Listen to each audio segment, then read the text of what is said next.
Nyaya iri pano inyaya yatinongotaura kuti nokuti tinofana kuti tidzidzisane, inyaya iri kurwadza.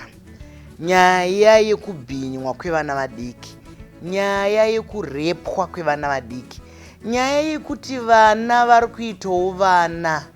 Kuchiko chiri kumboitika? Hazvisi zvinhu zviri nyore kuti unzwe kuti mwana wako abatwa chibharo kana kuti mwana wako ane pamuviri pasiri kuzikanwa kunzi ndepani.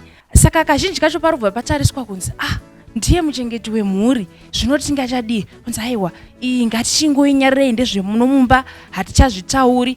Dzimwe nguva vana vacho here vari kukonzeresa kudawo zvinhu. Handiti mwana anonyengetedzwa ndokungonzi uya utore switi chaiyo Mai Chisamba. Mindiro yacho inogona kurema kuiwana nekuti zviri kubva paumwe naumwe aita kubhinya kwacho.